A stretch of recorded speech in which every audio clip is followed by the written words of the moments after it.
नमस्कार दोस्तों, स्वागत है आपका स्टडी फॉर सिविल सर्विसेज में। वीडियो को पूरा देखिए। कोई भी आपका फीडबैक है, कोई सजेशन है, तुरंत वीडियो में कमेंट करके जरूर बताइए। अच्छा लगे तो वीडियो लाइक जरूर कर लीजिए और ऐसे वीडियो लगातार फ्री में पाने के लिए चैनल को तुरंत सब्सक्राइब कर लीजिए और बेल आइकन को जरूर टैप कर लीजिए ताकि आगे भी सारे वीडियो आपको मिलते रहे। यूट्यूब में फॉलो करते हैं तो प्लीज ये वाला फ्री टेलीग्राम चैनल जरूर ज्वाइन कर लीजिएगा। सारे नोटिफिकेशन, सारे अपडेट यहीं पे आते हैं, ध्यान रखिएगा। स्टडी फॉर सिविल सर्विसेज का कोई भी पेड ग्रुप अगर आपको ज्वाइन करना है तो सिर्फ 856480560660897523864455 यही नंबर है हमारे, सिर्फ जहां पे कॉल या व्हाट्सएप कर सकते हैं। इंस्टाग्राम पे हमारा पेज जरूर फॉलो कर लीजिएगा, studyforcivil.services है। ट्विटर पे हमको जरूर फॉलो कर लीजिएगा, @studyforcivils है। दोस्तों, ज्योग्राफी के मोस्ट इंपॉर्टेंट फैक्ट्स हम यहाँ पर कवर करने वाले हैं और ये लिस्टिंग के फॉर्मेट में आपको मिलेगा सारी इन्फॉर्मेशन। रिवीजन के उद्देश्य से भी ये महत्वपूर्ण है और ऐसे भी अगर आप थोड़ी बहुत जानकारियाँ तथ्यों की प्राप्त करना चाहते हैं, डिटेल मैनर में देखना चाहते हैं तो पहले आपको बेसिक किताबें पढ़नी चाहिए, लेकिन तथ्यों की अगर आप एक साथ जानकारी चाहते हैं तो आप इस वीडियो सीरीज़ को देख सकते हैं। आइए शुरू करते हैं। और अगर आप हमारे पेड कोर्सेज ज्वाइन करने के इच्छुक हैं तो ये नंबर यहाँ दिए हैं, आप इन पर संपर्क कर सकते हैं। 3 नंबर आप देख रहे हैं। यहाँ से देखिए, भारत के 28 राज्य हैं और 8 केंद्र शासित प्रदेश हैं और इनसे मिलकर पूरा भारतीय गणराज्य निर्मित हुआ है। अब इनकी संरचना में समय समय पर परिवर्तन होता है, जैसे कि कुछ नए राज्यों का गठन हो गया तो उससे संख्या बढ़ेगी। कई सारे राज्यों को आपस में मिक्स कर दिया गया, जैसे कि दादरा नगर हवेली और दमन दीव है तो उनको आपस में मर्ज कर दिया गया तो एक केंद्र शासित प्रदेश बन गया, तो इससे संख्या कम हुई। तो ये सब चलता रहता है, लेकिन तत्काल की जो स्थिति है उसमें भारत के पास 28 राज्य हैं और 8 केंद्र शासित प्रदेश। राज्यों को देख लेते हैं। सबसे पहले सबसे बड़ा राज्य, मतलब एरिया वाइज अगर देखा जाए तो सबसे बड़ा राज्य राजस्थान है और इसकी राजधानी है जयपुर। यहाँ आप देख रहे हैं। असम की राजधानी है दिसपुर, मध्य प्रदेश की राजधानी है भोपाल और हिमाचल की राजधानी है शिमला। महाराष्ट्र की राजधानी है मुंबई और देश की औद्योगिक या वाणिज्यिक राजधानी भी मुंबई है, ये कहा जाता है। इसके अतिरिक्त उत्तराखंड को देखिए तो उत्तराखंड राज्य की राजधानी है देहरादून, पंजाब की राजधानी है चंडीगढ़ और आंध्र प्रदेश को देखिए। आंध्र प्रदेश की वैसे तो राजधानी थी हैदराबाद, लेकिन आंध्र प्रदेश का जब विभाजन हुआ और तेलंगाना इससे अलग होकर एक नया राज्य बन गया तो उसके बाद मूल रूप से अगर देखा जाए तो हैदराबाद आपकी तेलंगाना की राजधानी काम चलाऊ तौर पर अगले 10 सालों के लिए बनाया गया था कि आंध्र की राजधानी के तौर पे, मतलब कार्यवाहक राजधानी के तौर पे हैदराबाद काम करेगा, लेकिन मूल रूप से आंध्र की राजधानी, विधायी राजधानी अमरावती। कार्यकारी राजधानी आंध्र प्रदेश की विशाखापत्तनम है। कार्यकारी राजधानी को हमने देखा ये विशाखापत्तनम है और न्यायिक राजधानी जो है वो कुर्नूल है। तो मूल रूप से अगर मोटे तौर पर पूछा जाए तो आंध्र की राजधानी है अमरावती। बाकी अगर अलग अलग करके पूछा जाए तो आप दोनों को देख सकते हैं। पंजाब का आपने चंडीगढ़ देख ही लिया है। अपने यूपी की राजधानी बताने की आवश्यकता है नहीं, आप जानते ही हैं। हरियाणा राज्य की राजधानी भी चंडीगढ़ है, ठीक है। चंडीगढ़ जो है वो एक केंद्र शासित प्रदेश भी है, बाकी 2 राज्यों की ये राजधानी भी है और खुद की भी राजधानी है। ये मजे की बात है। गुजरात को देखिए, गुजरात की राजधानी है गांधीनगर, केरल राज्य की राजधानी है तिरुवनंतपुरम, कर्नाटक की राजधानी है बंगलुरु और मेघालय की राजधानी है शिलांग। ओडिशा की राजधानी है भुवनेश्वर, मणिपुर की राजधानी है इम्फाल। जो पूर्वोत्तर के राज्य हैं उनकी राजधानियों को जरा ध्यान से देख लीजिएगा, उसमें आपस में मिक्सअप न हो जाए। और छत्तीसगढ़ की राजधानी है नया रायपुर या उसी को कहा जाता है अटल नगर। इसके बाद आप देखें मिजोरम, तो मिजोरम की राजधानी है आइजोल। तमिलनाडु की राजधानी है चेन्नई, नागालैंड की राजधानी है कोहिमा, बिहार की राजधानी पटना है, पुराना पाटलिपुत्र। और त्रिपुरा की राजधानी है अगरतला, सिक्किम की राजधानी है गंगटोक और गोवा की राजधानी है पणजी। अरुणाचल प्रदेश की राजधानी ईटानगर। ये हम एक क्रम से देख रहे हैं। झारखंड की रांची है और तेलंगाना की हैदराबाद है। मूल रूप से हैदराबाद तेलंगाना की ही तत्काल में राजधानी। अब भारत के पास 8 केंद्र शासित प्रदेश यानी यूनियन टेरिटरीज भी हैं। तो ये जो यूटीज हैं इन्हें देख लेते हैं और इनकी जो राजधानियां हैं इनको भी देख लेते हैं। तो अंडमान निकोबार, ये जो केंद्र शासित प्रदेश है, इसकी राजधानी है पोर्ट ब्लेयर। चंडीगढ़, अभी जैसा कि आपको बताया कि ये 2 राज्यों की भी राजधानी है प्लस अपनी भी राजधानी है और खुद ये केंद्र शासित प्रदेश है, ठीक। तो चंडीगढ़ ही इसकी राजधानी है। पहले क्या था कि दादरा नगर हवेली और दमन दीव अलग अलग हुआ करते थे, लेकिन इन दोनों को एक में मिक्स कर दिया गया। ये सबसे नवीनतम परिवर्तन है और इससे पीछे वाला परिवर्तन आप देखते हैं कि जम्मू कश्मीर राज्य को विभाजित करके लद्दाख और जम्मू कश्मीर के तौर पे 2 यूनियन टेरिटरीज बना दी जाती हैं। तो वहाँ पर होता यह है कि केंद्र शासित प्रदेश बढ़कर 9 हो जाते हैं। लेकिन अभी क्या हुआ कि दमन दीव और दादरा नगर हवेली को जब मिक्स कर दिया गया आपस में, मतलब एक में मर्ज कर दिया गया, तो दमन इसकी एक कंबाइंड राजधानी हो गई और ये दोनों एक होने से कुल मिलाकर अब केंद्र शासित प्रदेश 8 हो गए। इसके बाद दिल्ली, जो राष्ट्रीय राजधानी है, ये केंद्र शासित प्रदेश है और इसकी खुद की राजधानी भी दिल्ली है। लक्षद्वीप की कवारत्ती है, पुडुचेरी की पुडुचेरी ही है, जम्मू कश्मीर की श्रीनगर है और लद्दाख की लेह है। ये हमने देखा। तो यहाँ तक राजधानियों को देख लिया है। अब इसके बाद हम देखेंगे दर्रों के बारे में। तो सबसे पहले आप देख रहे हैं रोहतांग दर्रे को। रोहतांग दर्रे की समुद्र तल से ऊंचाई देखेंगे, उसकी अवस्थिति देखेंगे और उसका महत्व क्या है वो देखेंगे। और ऐसा ही बाकी दर्रों के साथ भी हम करेंगे। इसमें ऊंचाई एकदम आपको अक्षर अक्षर या संख्या संख्या रटने की आवश्यकता नहीं है। ऐसा नहीं कि सारे डिजिट आप बैठ कर रटने लगे, उसमें बहुत समय लग जाएगा और वो संभव भी नहीं, क्योंकि संख्याओं की भरमार है। तो ऐसे में आपको ये पता होना चाहिए कि ज़्यादा ऊंचाई पर कौन सा दर्रा है, कम ऊंचाई पर कौन सा दर्रा है। तुलनात्मक जानकारी होनी चाहिए कि इसकी तुलना में कौन सा ज़्यादा ऊंचा है, कौन सा ज़्यादा नीचे है। तो रोहतांग दर्रे की जो समुद्र तल से ऊंचाई है वो 3979 यानी 3979 मीटर है। और इसकी लोकेशन अगर देखी जाए तो पीर पंजाल रेंज के पूर्वी हिस्से में ये पड़ता है। मनाली से 51 किलोमीटर की दूरी जो है, राज्य है हिमाचल प्रदेश। ये हमने देखा। महत्व क्या है? तो महत्व ये है कि हिमाचल प्रदेश के कुल्लू, लाहौल और स्पीति घाटी को ये आपस में जोड़ता है। अच्छी बात यह है कि सड़क की पहुंच यहाँ पे बहुत अच्छी है और सीमा सड़क संगठन जो है यानी BRO वो यहाँ मैनेजमेंट का, मतलब रोड ट्रांसपोर्ट इत्यादि के मैनेजमेंट का काम करता है। बियाफो को देख लीजिए, तो बियाफो एक ग्लेशियर भी है और ये आपका पास भी है। तो काराकोरम लद्दाख का जो बाल्टिस्तान प्रांत वाला हिस्सा है या क्षेत्र वाला हिस्सा है, वहाँ पे ये स्थित है और मतलब काराकोरम रेंज का पार्ट है और 5128 ये इसकी ऊंचाई है। शिगर नदी ये बियाफो और बाल्टेरो के पिघले हुए पानी से बनती है। आप जानते ही हैं कि जब हिमनद पिघलते हैं यानी जो ग्लेशियर हैं मेल्ट डाउन होते हैं तो उससे पानी बहुत बड़ी मात्रा में निकलता है। बड़ा बर्फ़ का ढेर है तो पिघलेगा तो उसी अमाउंट में पानी निकलेगा। तो इनकी जो संरचना है वो बनी भी रहती है क्योंकि वहाँ की जलवायु ठंडी है और बर्फ़ का एक सघन डिपॉजिट वो है। जितनी मात्रा में पिघलते हैं उतना पानी बनता है तो नदियों की धाराएं बनती हैं। तो हिमालयन रिवर्स ऐसे ही बनी हुई हैं, आप जानते ही हैं, ज़्यादातर नदियों का निर्माण ऐसे ही हुआ है। तो ये जो बियाफो और बाल्टेरो हैं जब ये पिघलते हैं थोड़ी थोड़ी मात्रा में तो इससे बनती है शिगर रिवर। और हिस्पर के बाद दूसरा सबसे ऊंचा ग्लेशियर ये है, तो इसे आप याद रखिएगा। इसके बाद तुजू दर्रे को देखिए, ये आपका मणिपुर में। तुजू दर्रा मणिपुर के दक्षिण पूर्व में म्यांमार की सीमा पर स्थित है और इस दर्रे से होकर म्यांमार के लिए रास्ता जाता है, तो ये भी महत्वपूर्ण है। जोजिला पास को देख लीजिए। अच्छा, ला मतलब होता है दर्रा, तो या तो आप जोजी दर्रा कह लीजिए और नहीं तो जोजिला बोलकर छोड़ दीजिए, दर्रा बोलने की आवश्यकता नहीं है। ऐसे ही नाथुला है, चांगला है और भी है। तो 3529 मीटर इसकी समुद्र तल से ऊंचाई है। जम्मू कश्मीर की जो जास्कर रेंज है वहाँ पे ये स्थित है। श्रीनगर को ये यहाँ देखिए किसको किसको जोड़ता है। असल में दर्रों का काम क्या होता है? जोड़ना, कनेक्टिविटी देना। पहले के समय से ही ये दर्रे हैं, मतलब प्राकृतिक है तो निश्चित रूप से पहले से, बहुत पहले से उपलब्ध है। ये पर्वतों के बीच में से आवागमन का रास्ता उपलब्ध कराते थे। ऐसा नहीं था कि आजकल जैसा हम ट्रांसपोर्ट और इंफ्रास्ट्रक्चर डेवलपमेंट का काम कर रहे हैं तो उस पहाड़ काट काट कर सड़क बना रहे हैं, तो हमारे पूर्वज भी ऐसा करते थे। वो संभव नहीं था, उनके पास ऐसे संसाधन नहीं थे, तो वो इन्हीं दुर्गम रास्तों से होकर गुजरते थे जो कि एकदम से कच्चे और उबड़ खाबड़ रास्ते होते थे। जान का जोखिम बहुत ज़्यादा होता था और इनसे होकर वो आर पार जाते थे। जैसे कि मानसरोवर तक जाना है तो वहाँ जाते थे, या तमाम और जो रास्ते हैं उन्हें तय करना है तो वहाँ तक आवागमन होता था। बाद में जब इंफ्रास्ट्रक्चर डेवलप होता है, चारों ओर डेवलपमेंट की बहार चलती है, तो उसमें इन दर्रों के अंदर सड़क निर्माण होता है, फिर पर्वतों को भी काटा जाता है, समतल किया जाता है। तो इससे हम हिमालय की संरचना के साथ खिलवाड़ कर रहे हैं। ये ठीक है कि अपनी सुविधा के लिए हम सड़क बना रहे हैं और जो आवागमन पहले 4-5 घंटे में भी नहीं हो पाता था कायदे से, वो अब 15 मिनट 20 मिनट में हो जा रहा है। लेकिन इससे हिमालय की जो पूरा संरचना है उसमें डिस्टर्बेंस पैदा हो रहा है। इनफैक्ट पूरे भारत और पूरी दुनिया में ये हो रहा है और समतल इलाकों में ये बड़े पैमाने पर हो ही रहा है। जैसे रोड बनती हुई आप देखते हैं कितने ही पेड़ और कितनी ज़मीनों को तहस नहस करती हुई रोड वहाँ से गुजर जाती है। तो गाड़ी चलाते हुए तो बहुत अच्छा लगता है, लेकिन उसके पीछे जितना बर्बादी हुई है उसको देखने की आवश्यकता है। तो मैदानी इलाकों में तो चलिए कि एक समतल धरातल है, वहाँ पे ज़्यादा हमें छेड़छाड़ धरातल के साथ नहीं करनी, सिर्फ जो वन संपदा है उसी को हम नुकसान पहुँचा रहे हैं। लेकिन हिमालय में क्या है, हम पर्वत की संरचना के साथ खिलवाड़ कर रहे हैं और वो भी एक ऐसे पर्वत के साथ जो अभी बन रहा है, यानी उसके अंदर खुद डिस्टर्बेंस चल रहा है, वो स्थिर है ही नहीं है, अंदर से उसकी स्थिरता नहीं है, नीचे से लगातार टेक्टोनिक मूवमेंट्स चल रहे हैं और वो ऊँचा हो रहा है। तो ऐसे में हम ऊपर से उसको लगे बैठकर काटने तो निश्चित रूप से विनाशकारी प्रभाव होंगे और वो हम लगातार देखते हैं। आए दिन कुछ ग्लेशियर जो हैं वो बेतहाशा बेरफ्तार टूट जाते हैं। जैसे आप देखते हैं धौली गंगा में कितनी तेज़ बाढ़ आई थी। तो इस तरह की घटनाएं, इसके अलावा जो भूस्खलन है वो बड़े पैमाने पर होना और एकदम से तत्काल सडनली भूकंप जैसी घटनाएं होना और चट्टानों का खिसकना, ऐसे बहुत सारे विनाशकारी प्रभाव हम देखते हैं। तो ये संभव है और आने वाले समय में और ज़्यादा बढ़ेंगे। फिलहाल यहाँ देखते हैं तो जोजिला जो है ये आपका जम्मू कश्मीर जास्कर श्रेणी में पड़ता है। अब इसकी एक बुराई ये है कि यहाँ बहुत ज़्यादा हिमपात होता है, मतलब यहाँ पे लगातार बर्फबारी तेज़ रफ्तार में होती है और यही वजह है कि जो सघन सर्दी का मौसम होता है, मतलब नवंबर का लास्ट दिसंबर से लेकर जो मिड मई तक का सीज़न होता है, वहाँ तक इसे बंद रखना पड़ता है क्योंकि ये पूरा जाम रहता है बर्फ़ से।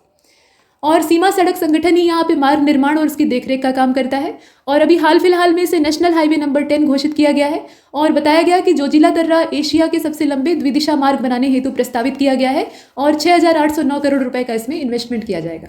मतलब इसको भी तोड़ा फोड़ा जाएगा और बड़ा किया जाएगा। तो श्रीनगर और लेह के बीच में जो 3.5 घंटा पहले लग जाता था तो अभी लग जाएगा 15 मिनट। मात्र 15 मिनट में हम हवाई जहाज़ की रफ्तार में वहाँ पहुँच जाएंगे। बहुत अच्छी बात है, लेकिन हिमालय को हम कितना चोट पहुँचाएंगे ये भी सोचने वाली बात है। तो मनुष्य जो आजकल डेवलपमेंट कर रहा है ना, वो विनाश की शर्त पे ही कर रहा है। इसके बाद आगे चलते हैं। देखिए ट्रेल दर्रा जो है ये 5212 मीटर ऊंचा है समुद्र तल से, और उत्तराखंड के पिथौरागढ़ और बागेश्वर जिलों में पिंडारी ग्लेशियर के पास में, मतलब उसका जो एकदम आखिरी सिरा है वहाँ पे स्थित है। पिंडारी घाटी को ये मिलाम घाटी से जोड़ने का काम करता है। पिंडारी वैली जो है इसको मिलाम वैली से ये कनेक्ट करता है, और इसका जो स्लोप है वो बहुत तगड़ा है, मतलब तीखा है और बीहड़ इलाके हैं। तो ये दर्रा इतना आसान नहीं है, मतलब यहाँ से गुजरने के लिए हिम्मत की ज़रूरत है। और उसके बाद थांगला को देखिए। थांगला जो है ये समुद्र तल से 5359 मीटर ऊंचा है, लद्दाख वाला क्षेत्र में ये पड़ता है। खारडुंगला के बाद ये भारत का दूसरा सबसे ऊंचा वाहन चलाने योग्य दर्रा है, मतलब यहाँ से आप गाड़ी लेकर गुजर सकते हैं आराम से। और इस मामले में सबसे ऊंचाई पर स्थित खरडुंगला भी सुविधा देता है, और दूसरे नंबर पर है थांगला। इसकी लोकेशन है लद्दाख में, ऊंचाई आप देख रहे हैं। इसके बाद आगे देखते हैं, चांगला को देख लीजिए। महान हिमालय रेंज में लद्दाख से तिब्बत को ये कनेक्ट करता है, और इस दर्रे में एक मंदिर भी है जिसको कि चांगला बाबा का मंदिर कहा जाता है। ये चांग दर्रा है या चांगला आप कह लीजिए। और तांगसे नगर को ये सड़क, मतलब यहाँ से सड़क जो है गुजरती है, और 5270 मीटर से भी ज़्यादा ऊंचाई पर ये स्थित है। अच्छी खासी ऊंचाई है। लद्दाख का नाम सुनते ही आपको समझ लेना चाहिए कि यहाँ पर एल्टीट्यूड बहुत हाई लेवल में चला जाएगा। देवसा को देखिए तो 5270 मीटर इसकी समुद्र तल से ऊंचाई है। महान हिमालय में उच्च पर्वतीय दर्रा है जो कि हिमाचल प्रदेश के कुल्लू और स्पीति जो डिस्ट्रिक्ट हैं उनके बीच में स्थित है। और ये दर्रा कुल्लू और स्पीति के बीच में पारंपरिक जो पिन पार्वती दर्रा मार्ग है उसका एक आसान और छोटा विकल्प उपलब्ध कराता है। आप देखते हैं कि एक ही डेस्टिनेशन है, वहाँ तक पहुँचने के लिए बहुत सारे रास्ते होते हैं, बहुत सारे रूट्स होते हैं। कुछ जो है वो लॉन्ग रूट होते हैं, कुछ जो है वो शॉर्टकट होते हैं। आमतौर पर लोग अगर कोई बीच में बाधा नहीं है तो शॉर्टकट ही लेना चाहते हैं ताकि कम समय में और आसानी से वहाँ तक पहुँच जाए। अब मान लीजिए कि शॉर्टकट किसी वजह से अवरुद्ध हो गया है तो फिर लॉन्ग रूट लेना पड़ता है, घूम कर जाना पड़ता है। तो दोनों ही यहाँ रास्ते उपलब्ध हैं, मतलब पार्वती दर्रा मार्ग तो है ही है, उसके अलावा ये देवसा है तो छोटा रास्ता देवसा उपलब्ध कराता है। इसके बाद आप दिहांग पास को देखेंगे जो कि 4000 मीटर लगभग ऊंचा है समुद्र तल से, और अरुणाचल प्रदेश राज्य इसकी अवस्थिति है। अरुणाचल प्रदेश को ये मांडले से कनेक्ट करता है। मांडले मतलब म्यांमार से कनेक्ट करता है, यहाँ आप देख रहे हैं। दीफू दर्रा ये अरुणाचल प्रदेश में पूर्वी क्षेत्र में है और मांडले को ये जोड़ने का काम करता है अरुणाचल से। अच्छा, इसकी खास बात यह है कि ये दीफू दर्रा पूरे साल भर खुला रहता है। इमीसला दर्रा ये 4500 मीटर से भी ज़्यादा अधिक ऊंचाई पर स्थित है और भारत का जो यूनियन टेरिटरी है यानी संघ शासित क्षेत्र है लद्दाख, वहाँ पर ये स्थित है। चीन और तिब्बत के बीच में स्थित है। तिब्बत जो है वो चीन के अधिकार में चला गया, तो फिलहाल वो चीन अधिकृत तिब्बत हो गया। अभी उसके और ये जो भारतीय क्षेत्र है लद्दाख, इसको आपस में कनेक्ट करने का काम करता है, मतलब लद्दाख को तिब्बत से जोड़ता है। और ये कठिन भूभाग और तेज ढलान के लिए जाना जाता है। तो ये समझ लीजिए कि ज़्यादा ऊंचाई पर जो दर्रे हैं, मतलब लद्दाख के आसपास या इस तरह की ऊंचाई पर, मतलब 5000 के आसपास जिनकी ऊंचाई है, तो वो दुर्गम रास्ते वाले तो है ही है, इसमें कोई संदेह नहीं है। कुछ को वाहन गम्य बनाया गया है तो उसमें बहुत ज़्यादा पर्याप्त परिश्रम लगाना पड़ा। इसके बाद आगे बढ़ते हैं। यहाँ आप देखें खारडुंगला को, उसके बाद हम खुनखेराब को भी देखेंगे। तो खारडुंगला जो है ये 6000 से भी ज़्यादा मीटर ऊंचाई पर स्थित है, मतलब अच्छी खासी ऊंचाई है। और संघ शासित क्षेत्र लद्दाख का जो लेह है उसके पास ये स्थित है, मतलब लेह जिला जो है उसके पास में स्थित है, और ये लेह को सियाचिन ग्लेशियर के साथ जोड़ता है। ठीक है। इसके बाद खुंखेराब को देखें, ये लद्दाख में काराकोरम जो रेंज है वहाँ पे है। 5000 से ज़्यादा, मतलब 5000 मीटर से ज़्यादा ऊंचाई यहाँ पर है। और चीन का जो शिकियांग प्रांत है इसको ये लद्दाख से जोड़ने का काम करता है। ठीक है। और इसकी बुराई ये है कि ये कुछ समय तक ब्लॉक रहता है, मतलब नवंबर से लेकर मई तक ये हिमाच्छादित होता है, तो यहाँ से आना जाना दुष्कर होता है। मतलब ऐसा नहीं है कि एकदम से आवागमन आप नहीं जा सकते हैं, लेकिन बहुत पर्याप्त मेहनत करनी पड़ेगी। और जो एकदम से सर्दी वाला मौसम होता है वो उस समय एकदम ही बंद हो जाता है, क्योंकि बर्फ़ पूरे रास्ते को जाम कर देती है, तो आना जाना संभव नहीं। ये फिर से मई में खुल जाता है, फिर गर्मी के मौसम और बरसात में खुला रहता है। फिर एक बार जो नवंबर का सीज़न है वहाँ फिर बर्फबारी शुरू होती है, तो एक बार वापस ब्लॉक हो जाता है। लिखा पानी ये आपका है 4000 मीटर से अधिक ऊंचाई पर, लोकेशन है अरुणाचल, और ये अरुणाचल को म्यांमार से जोड़ने का काम करता है। व्यापार के उद्देश्य से ये काफ़ी कामयाबी दर्रा है और पूरे साल भर खुला रहता है।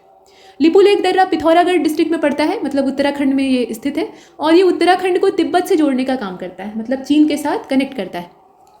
मानसरोवर जो तीर्थ यात्रा है, मानसरोवर झील कैलाश तीर्थ यात्रा, मतलब कहा जाता है कि भगवान शिव का निवास स्थान, तो वहाँ तक की यात्रा में ये सहायक है, मतलब आने जाने का मार्ग उपलब्ध कराता है।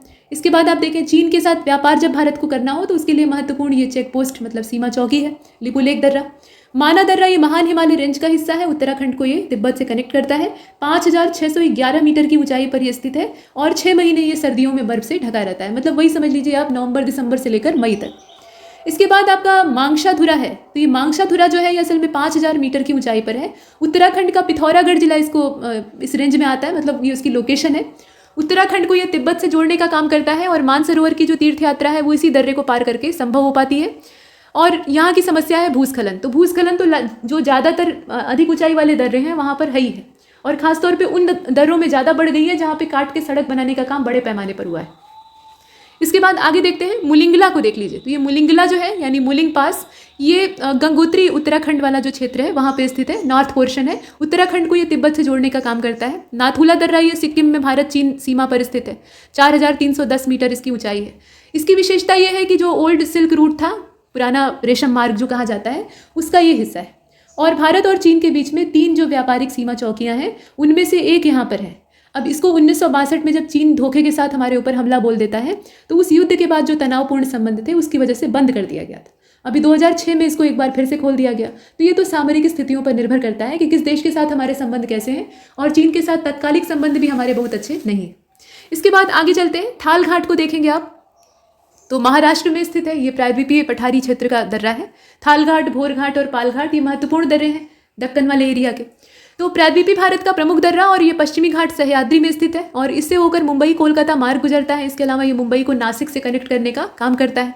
अब वापस एक बार उत्तर की ओर चलते हैं। तो यहाँ आप देख रहे हैं नीति दर्रे को। तो नीति पास जो है ये 5068 मीटर ऊंचाई पर है, उत्तराखंड राज्य में स्थित है। तिब्बत से ये उत्तराखंड को जोड़ने का काम करता है। पांगसाऊ जो है ये 4000 मीटर से अधिक ऊंचाई पर स्थित है। अरुणाचल प्रदेश इसकी लोकेशन है। अरुणाचल को ये मांडले यानी म्यांमार से जोड़ता है। पेनिसिला दर्रा ये 5000 मीटर से ज़्यादा ऊंचाई पे है, लद्दाख से ये लद्दाख में इसकी लोकेशन है। कश्मीर घाटी को ये करगिल से जोड़ने का काम करता है, मतलब लद्दाख से जोड़ता है। पीर पंजाल की ऊंचाई आप देखें 3494। जम्मू कश्मीर राज्य की जो पीर पंजाल पर्वतमाला है उसमें स्थित है, इसकी लोकेशन आप देखें।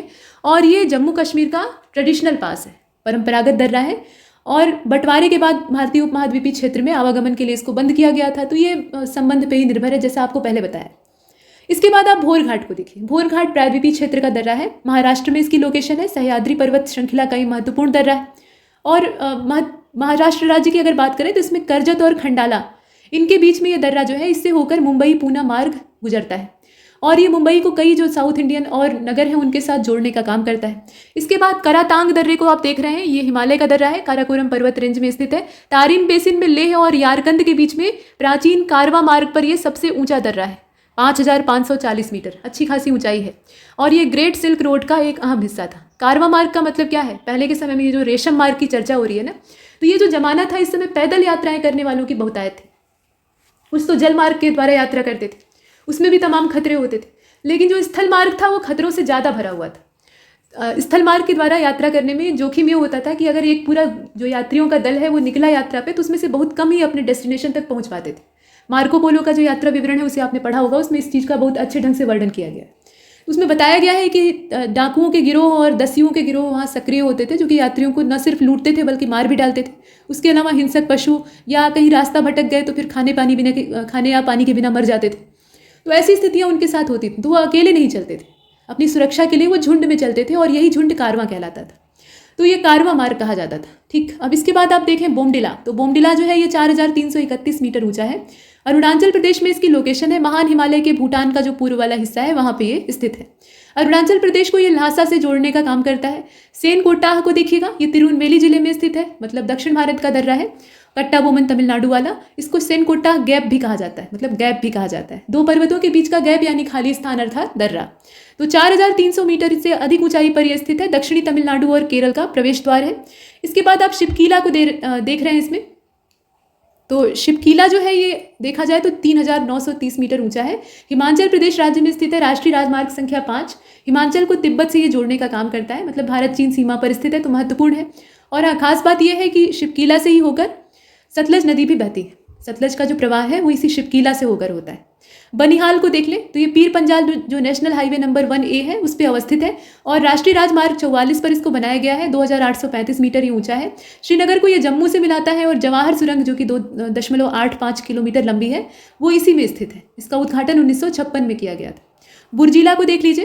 तो बुर्जिला जो है ये 5000 मीटर से ज़्यादा ऊंचाई पर है। श्रीनगर से ये किशनगंगा वैली को जोड़ता है। लद्दाख का जो देवसाई मैदान है उससे ये कश्मीर वैली को कनेक्ट करता है और शीतकाल में ये बंद रहता है। जो ठंडी का मौसम है दिसंबर से लेकर विशेष रूप से अप्रैल मई तक का, उस समय ये बंद रहता है। अगिल दर्रा जो है ये काराकोरम में माउंट केटू के उत्तर में है और अगिल दर्रा लद्दाख रीजन में आता है। 5000 मीटर लगभग औसतन इसकी ऊंचाई है। और झिकियांग या सिकियांग जो चीन का प्रांत है, असल में इसकी स्पेलिंग जो है वो एक्स से स्टार्ट होती है, तो प्रोनाउंसिएशन में थोड़ा सा डिफरेंस, तो उसके साथ ये लद्दाख को जोड़ने का काम करता है। और नवंबर से मई का जो फर्स्ट वीक है वहाँ तक ये बंद रहता है, उसके बाद ओपन हो जाता है। इसके बाद बड़ा लाचा को आप देख रहे हैं 4843 मीटर ऊंचा है। हिमाचल प्रदेश इसकी लोकेशन है और मनाली और लेह को ये आपस में कनेक्ट करता है।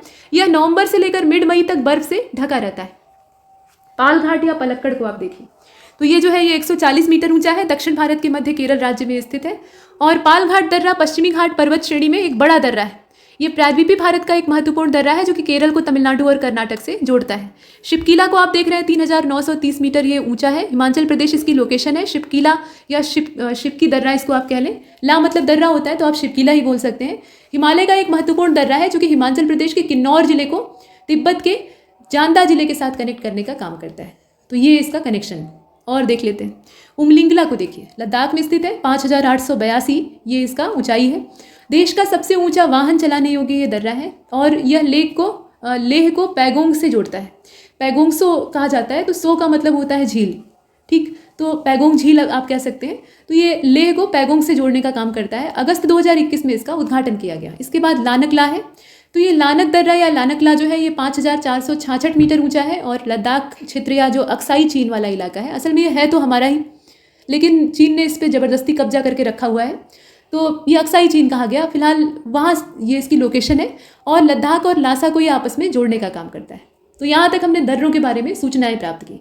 इसके बाद भारतीय जो महाद्वीप है, या आप कह लें कि भारतीय प्रायद्वीप, महाद्वीप कहेंगे तो उसमें सब कुछ आ जाएगा, और भारतीय उप महाद्वीपीय क्षेत्र है। महाद्वीप तो एशिया है, तो यहाँ पर प्रायद्वीपीय क्षेत्र की ही चर्चा करते हैं। इसके अलग अलग भू आकृतिक प्रदेश हैं, मतलब इसका जो उच्चावच है उसे अगर ध्यान से देखा जाए तो कुछ अलग अलग भू आकृतिक प्रदेशों का निर्माण होता है। अब इन्हें एक एक करके देख लेते हैं। तो मोटे तौर पे अगर हम अपने पेनिसुलर प्लेटू को देखें तो बीच में एक ट्रायंगुलर शेप है, त्रिभुजाकार आकृति लगभग है, और विंध्य पर्वतमाला इसका ऊपर का जो सिरा है उसको बनाती है, और ये उत्तर और दक्षिण के बीच में एक डिवीज़न के तौर पे भी काम करती है। और ये त्रिभुजाकार आकृति जो है इसमें बीच का भाग ऊंचा है और दोनों तरफ, मतलब इधर पश्चिम की तरफ और इधर पूर्व की तरफ ढाल है। और ये जो ढाल है ये स्लोप उपलब्ध कराते हैं, तो ये स्लोप नदियों के पानी को दिशा दिखाता है। तो कुछ नदियां जो है वो इधर से बहते हुए ईस्ट की ओर जो बे ऑफ बंगाल है, यानी हिंद महासागर का पूर्वी हिस्सा, उधर जाकर गिर जाती हैं। कुछ नदियां जो है वो वेस्ट की तरफ आकर गिर जाती हैं, तो ये अरब सागर वाला पार्ट है हिंद महासागर का, वेस्टर्न पार्ट इस तरीके का होता है। तो ये जो ढलान वाला पार्ट है इसे हम कहते हैं घाट, ठीक है। जैसे नदियों में घाट होते हैं तो आप देखते हैं ना, घाट के सहारे या तालाब में ही घाट होते हैं, तो उसके सहारे आप पानी तक पहुंच सकते हैं, है ना। ऊपर के हिस्से से आप नीचे उतरते हुए पानी तक अपनी पहुंच बना सकते हैं। घाट में सीढ़ियाँ भी होती हैं। अब ये जो है ये प्राकृतिक घाट है, तो प्रकृति सीढ़ियाँ बनाकर तो हमें देगी नहीं, लेकिन स्लोप ऐसा होता है कि नीचे की ओर पानी की ओर रास्ता होता है। तो इन्हीं ये जो संरचना है इन्हें घाट कहा गया।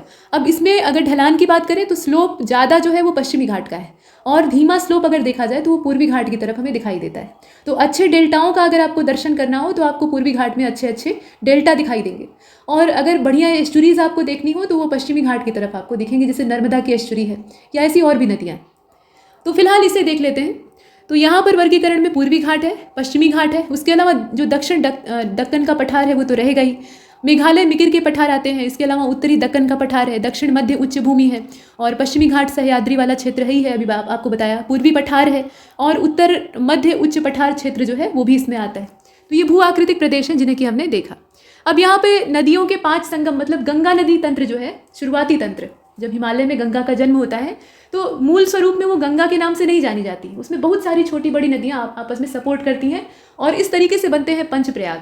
और अंत में जब ये मैदानी इलाकों में प्रवेश करती हैं तो यहाँ बन जाती हैं प्रॉपर गंगा, और वहाँ पर आकर मैदान में जो समतल क्षेत्र है प्रयागराज, वहाँ पे संगम हो जाता है यमुना के साथ, जो कि यमुनोत्री हिमनद से जन्म लेती है। तो आइए इन्हें देखते हैं। सबसे पहले तो अलकनंदा और पिंडारी आपस में संयोग करती हैं, तो जहाँ ये आपस में मिलती हैं वो स्थान है कर्णप्रयाग, और इसको जो पिंडारी नदी है इसका स्रोत है पिंडारी हिमनद।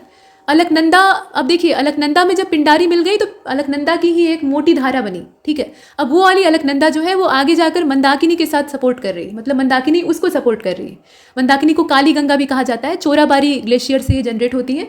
तो जहाँ पे मंदाकिनी और मिक्स अलकनंदा, यानी जिसमें कि पिंडारी का भी अंश है, वो आपस में मिलते हैं तो वहाँ बनता है रुद्रप्रयाग। फिर ये तीनों का पानी एक साथ मिलकर आगे बढ़ता है, तो अलकनंदा ही उसको मोटे तौर पे कहते हैं, वो जाकर मिलती है भागीरथी से, और यहाँ पर जब भागीरथी के साथ इनका मिलन होता है तो यहाँ बनता है देवप्रयाग, और यही मुख्य स्थान है। गंगा की मुख्य शाखा तो यहीं से जनरेट हो जाती है। और उसमें भी भागीरथी नदी जो है उसी की धारा पर बनाया गया है टिहरी डैम। और टिहरी डैम का बड़े पैमाने पर विरोध हुआ था क्योंकि ये गंगा की संरचना के साथ बड़े पैमाने पर खिलवाड़ था। जैसे आपने देखा ना कि सुरंग खोदने और सड़क बनाने के चक्कर में हिमालय को बिगाड़ा जा रहा है, वैसे ही नदियों के ऊपर जो ये बहुउद्देशीय परियोजनाएं बनती हैं, खासतौर पर इस तरह की मुख्य धाराओं पर, तो उससे नदियों का प्रवाह बहुत बड़े पैमाने पर प्रभावित होता है। तो गंगा के प्रवाह में निरंतर कमी आई है। इस तरह की और भी परियोजनाएं बनी हैं और इनका सीधा सीधा प्रभाव गंगा की धारा पे दिखाई देता है। और प्रवाह की दर धीमा होने का मतलब है कि प्रदूषण की मात्रा बढ़ना। तेज प्रवाह रहेगा तो पानी अपने साथ सब कुछ बहा कर लेता जाएगा और टिकने ही नहीं देगा कुछ, तो प्रदूषण कहाँ टिकेगा। ठीक है, ये अलग बात है कि वो समुद्र में जाकर गिर जाएगा, तो वो अलग चीज़ है, लेकिन नदी में नहीं टिकेगा। और अगर ये प्रवाह धीमा हुआ तो वो कचरा, जो सेडिमेंट्स है, सिल्ट है, वो सब इकट्ठे होने लगेंगे और जहाँ भी समतल इलाका होगा वहाँ जमा होकर नदी को पाटना स्टार्ट कर देंगे, नदी के पानी को खराब करेंगे। तो वही गंगा के साथ हो रहा है। इसके बाद आगे देखते हैं, अलकनंदा फिर आगे बढ़ती हैं, मतलब उसमें अब भागीरथी भी मिली हुई है, तो अलकनंदा के साथ मिल जाती है आगे जाकर धौली गंगा। अलकनंदा का स्रोत है सतोपंथ हिमनद और धौली गंगा जो है ये माना हिमनद से निकलती है। अब ये जो मिलन बिंदु है इसको विष्णु प्रयाग कहा जाता है और अंततः ये जो मिली जुली अलकनंदा है ये आगे जाके फाइनली नंदाकिनी के साथ मिलती हैं और ये त्रिशूल हिमनद से निकलने वाली नदी है, तो यहाँ बनता है नंद प्रयाग। तो ये है उत्तराखंड राज्य और गंगा नदी तंत्र के पंचप्रयाग, जिन्हें कि आपको जानना था। यहाँ जो चित्र है वो उन्हीं पंचप्रयागों का है, इसे आप ध्यानपूर्वक देखें। इसमें एक तो यमुनोत्री जो क्षेत्र है वहाँ से चार धाम यात्रा आप देखते हैं ना, तो बद्रीनाथ, केदारनाथ, गंगोत्री, यमुनोत्री आप देख रहे हैं। अब इसमें से यमुनोत्री से सीधा यमुना का जन्म हुआ है, तो वो तो साइड में इधर ये वाली, ये जाकर प्रयागराज में सीधे गले मिलेंगे। लेकिन बाकी जो है उन्हें देखिए आपस में उलझी हुई हैं। जैसे कि बद्रीनाथ वाला जो क्षेत्र है यहाँ पे आप देखें पहले विष्णु प्रयाग बन रहा है, ये वाला धौली गंगा आके सपोर्ट कर रही है। इधर वाला आप देख रहे हैं अलकनंदा आगे बढ़ती है, तो यहाँ नंद प्रयाग, नंदाकिनी आकर मिल गई है। पीले रंग की जो दिख रही है वो नंदाकिनी। इसके बाद ग्रीन कलर जो आप देख रहे हैं ये पिंडर गंगा है, या पिंडर इसको सीधा सीधा कहा जाता है। तो यहाँ बनता है कर्णप्रयाग। रुद्रप्रयाग को आप देखें तो रुद्रप्रयाग जो है ये मंदाकिनी, मतलब मंदाकिनी जो है ये अलकनंदा के साथ सहयोग करती है। भागीरथी जो है ये आकर अलकनंदा, माफ कीजिएगा, जो अलकनंदा की मिली जुली धारा है, इतनी सारी नदियों को आपस में समेट कर अलकनंदा आगे बढ़ती है और भागीरथी के साथ फाइनली मिलती है। तो अंतिम मिलन जो है यहाँ थोड़ा सा बताने में मिस्टेक हुआ है, ये ऊपर नीचे दिया हुआ है, इसी वजह से ये बताने में थोड़ा ऊपर नीचे ही हो गया है। जो फाइनली मेल होता है ना वो अलकनंदा और भागीरथी का ही होता है। तो गंगा की मुख्य धारा वहीं से बनती है। ये जो धौली गंगा इत्यादि हैं ये पहले ही जाकर मिल जाते हैं। यहाँ जो चित्र है इसके माध्यम से आप बेहतर समझ रहे हैं। जो अंतिम मिलन है वो यहाँ पर हो रहा है देवप्रयाग में, और देवप्रयाग में भागीरथी अलकनंदा से मिल रही है। वहाँ थोड़ा सा भूल सुधार किया जाता है कि शुरुआती दौर में हमने इसे बता दिया था, वो बीच में नहीं देना चाहिए था। खैर, तो देवप्रयाग और यहाँ पे देवप्रयाग का निर्माण हो रहा है। इससे पहले रुद्रप्रयाग आपने देखा, कर्णप्रयाग देखा, और ये आपका धौली गंगा विष्णु प्रयाग वाला जो पोर्शन है उसको देखा। तो देवप्रयाग में क्या हुआ, भागीरथी आकर मिल गई गंगोत्री वाले क्षेत्र से और अलकनंदा पहले से ही चल रही है। तो इस प्रकार से गंगा की मुख्य शाखा बनी और ये मैदानी इलाकों में उतरी और अंत में प्रयागराज में यमुना के साथ गंगा का मेल हुआ। तो ये आपका पंचप्रयाग का यहाँ पर पूरा सीन है, जैसे कि आप देख रहे हैं, और चार धामों को भी आपने देखा। अब इसके बाद जो अगला हमारा टॉपिक है उसमें हम प्रायद्वीपीय नदियाँ और हिमालयी नदियों के बीच का फ़र्क देखेंगे। तो मोटा अंतर क्या है, जो हिमालयी नदियाँ हैं वो सदा नीरा होती हैं, मतलब जब तक ग्लेशियर है, जब तक बर्फ़ का टुकड़ा इकट्ठा है, बर्फ़ का ढेर इकट्ठा है, तो वो पिघल पिघल कर पानी बनता रहेगा और इनके अंदर जल हमेशा रहेगा, चाहे मौसम कुछ भी हो। अगर तीखी गर्मी है तो और ज़्यादा पानी आएगा, पानी की मात्रा बढ़ जाएगी क्योंकि हिमनद जो है वो पिघलेगा ज़्यादा तेज़ रफ्तार में। और सर्दी के मौसम में पानी का अमाउंट वैसा नहीं, और बरसात में अपने आप ही प्राकृतिक पानी उसमें अटैच हो जाता है, तो पानी वैसे भी बढ़ा रहता है। तो इनमें कुल मिलाकर पूरे वर्ष भर पानी रहता है और ये नौगम्य होती हैं, नाव इसमें आसानी से चलाई जा सकती है। प्रायद्वीपीय नदियाँ ऊबड़ खाबड़ क्षेत्र से होकर गुजरती हैं, तो इसमें नौकागम्य स्थान बहुत कम ही पाए जाते हैं, बहुत रेयर होते हैं, और प्रायः इनमें पानी एक मौसमी अवधि के दौरान ही रहता है। जैसे मानसून का जो समय है या सर्दी का कुछ एरिया है, मतलब कुछ मौसम है, कुछ महीने हैं, उस समय पानी रहता है। बाकी जो गर्मी वाला शुष्क मौसम है उसमें ये सूखी ही रहती है। तो ये है इनकी अवस्थिति। अब देखें इसमें प्रायद्वीपीय नदियाँ, चूँकि आप जानते हैं कि जो पेनिसुलर प्लेटू है हमारा, ये पूरा जो पेनिसुला है त्रिभुजाकार आकृति का, ये पुराना है, तो यहाँ बनने वाली नदियाँ भी पुरानी है। ये कैम्ब्रियन से भी पहले के समय की, कैम्ब्रियन काल से भी पुरानी है। और जो हिमालयन रिवर है वो प्रायः अपनी ये कहा जा सकता है कि युवा प्रौढ़ अवस्था में है, मतलब युवावस्था का चरम बिंदु है। जैसे आप समझ लीजिए कि एक युवा जो कि 35 वर्ष का है, वैसे तो 30 वर्ष के अंदर ही युवावस्था को लोग देखते हैं, लेकिन 35 वर्ष की अवस्था में वहाँ पे जवानी या जो युवावस्था है वो अपने शीर्ष पर होती है। उसके बाद ढलान होता है, ठीक है, उसके बाद जो ढलान है वो दिखाई देता है, ढलान तो पहले से ही हो रहा होता है, शरीर का क्षय आरंभ हो जाता है 30 के बाद।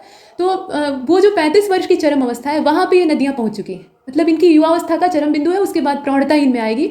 तो ये प्रौढ़ भी कही जाती हैं कहीं कहीं, इसीलिए मतलब ये प्रोनाउंसिएशन का अंतर है या थोड़ा सा देखने का दृष्टिकोण है। तो कुल मिलाकर प्रायद्वीपीय नदियाँ तुलनात्मक रूप से हिमालयी नदियों की तुलना में ज़्यादा पुरानी हैं, ये कहने का मतलब है। और कुछ पूर्ववर्ती नदियों को इसमें निकाल दिया है, जैसे कि सिंधु, गंगा, ब्रह्मपुत्र इत्यादि। अब अधिकांश नदियाँ जो प्रायद्वीपीय हैं वो अनुवर्ती हैं या पुनर्यौवन नदियाँ हैं, और जो अतिरिक्त प्रायद्वीपीय नदियाँ हैं या आप कह लीजिए कि पहाड़ी जो हिमालयी नदियाँ हैं, इसमें कई नदियाँ प्रत्यानुवर्ती हैं। उदाहरण के तौर पे सिंधु को आप ले सकते हैं, सतलज को ले सकते हैं, काली नदी है, कोसी है, तीस्ता है, ब्रह्मपुत्र है, ये सब है। अब गोदावरी नदी को छोड़कर अगर हम बाकी नदियों को देखें जो कि प्रायद्वीपीय पठार में स्थित है, तो इनके बेसिन छोटे होते हैं, और जो मैदानी इलाकों में और हिमालय क्षेत्र से बहने वाली नदियाँ होती हैं, इनके बेसिन काफ़ी बड़े बड़े होते हैं, मतलब बहुत बड़ा बेसिन इनका होता है, क्षेत्र होता है, वो जलग्रहण क्षेत्र होता है इनका। जब बाढ़ आती है तो पूरे पानी पूरे इलाके में वो फैल जाती है। इसके बाद आगे बढ़ते हैं। इन नदियों का जलमार्ग चौड़ा होता है। जो प्रायद्वीपीय नदियाँ हैं ये पहले से लंबे समय से बह रही हैं, तो अपना रास्ता बना चुकी हैं, इनका जलमार्ग अच्छा खासा चौड़ा होता है, और स्लोप भी यहाँ इतने तीखे होते नहीं हैं, तो फैलाव लेकर ये बहती हैं। लेकिन जो हिमालयी नदियाँ हैं इनका रास्ता प्रायः सकरा होता है। अब ये बहते बहते अपने गार्ज को चौड़ा कर लेती हैं, वो अलग बात है, लेकिन इनका जो रूट है वो प्रायः खड्डों और मतलब महाखड्डों और छिपतिकाओं से भरपूर होता है, ये खुद उसका निर्माण करती हैं। और ऊर्ध्वाधर अपर्दन ये प्रायद्वीपीय नदियों में नगण्य होता है, जबकि जो हिमालयी नदियाँ होती हैं उसमें ऊर्ध्वाधर और पार्श्विक अपर्दन दोनों पाए जाते हैं, दोनों ही महत्वपूर्ण स्थान रखते हैं, जो कि इसे आकार देते हैं। ये एक प्राकृतिक प्रक्रिया है। प्रायद्वीपीय नदियों की रफ्तार कम होती है, धीमी रफ्तार में बहती है, कुछ को छोड़कर। अब इसमें भी कुछ अपवाद है। और जो हिमालयी नदियाँ हैं उनमें दोनों ही गुण पाया जाता है। अब ये ढाल पर निर्भर करेगा कि वो तेज़ बहेंगी या धीमा। जहाँ पर ढलान से ये नीचे उतरती है वहाँ इनकी रफ्तार तेज होती है, जहाँ ये मैदानी इलाकों से होकर गुजरती है वहाँ ढलान धीमा हो जाता है। ढाल तो वहाँ भी होता है जो कि हमें महसूस नहीं होता, लेकिन वो धीमा हो जाता है, तो ऐसे में उनकी रफ्तार कम हो जाती है। और जहाँ रफ्तार नदियों की घटती है, प्रवाह धीमा पड़ता है, वहाँ प्रदूषण की मात्रा भी ज़्यादा होती है। इसलिए गंगा में आप देखेंगे कि मैदानी इलाकों में प्रदूषण ज़्यादा है। औद्योगिक कल कारखाने हैं वो ठीक है, लेकिन प्रदूषण ज़्यादा होने की मूल वजह यही, प्रवाह तेज रहेगा तो प्रदूषण टिकेगा नहीं। तो ये आपने देखा। इसके बाद आप देखें कि वहन क्षमता जो प्रायद्वीपीय नदियाँ हैं उसमें निम्न होती है, कम पाई जाती है, मतलब वो ज़्यादा मात्रा में सेडिमेंट्स को ढोती नहीं है। और हिमालयी नदियों में बहुत भारी मात्रा में सिल्ट, अवसाद या जो सेडिमेंट्स हैं वो भर भर कर आते हैं। पहाड़ों से ये गुजरती हैं, चट्टानों को काट कर ढेर सारा बालू और तमाम जो खनिज पदार्थ हैं, ऐसे भी कूड़ा कबाड़ा अपने साथ बटोर कर लेकर चलती हैं, पत्थर लेकर चलती हैं। आप देखते हैं कि बालू में कितने बड़े बड़े पत्थर होते हैं, तो ये सब ये अपने साथ ढोते हुए आगे लेकर चलती हैं। इनका बहाव तेज होता है इसीलिए, ठीक है। और बहाव जहाँ धीमा हुआ वहाँ ये अवसाद पटक देंगी अपना। तो इस प्रकार से जो एलुवियल सॉइल से बने हुए प्लेन्स हैं वो डेवलप होते हैं, जो कि काफ़ी फर्टाइल होते हैं। तो यहाँ तक हमने प्रायद्वीपीय नदियों और हिमालयन रिवर्स के बीच का फ़र्क देखा, और ये श्रृंखला आगे जारी रहेगी। ये तो पहला पार्ट था, इसके कई सारे पार्ट आपको मिलेंगे। तब तक के लिए नमस्कार।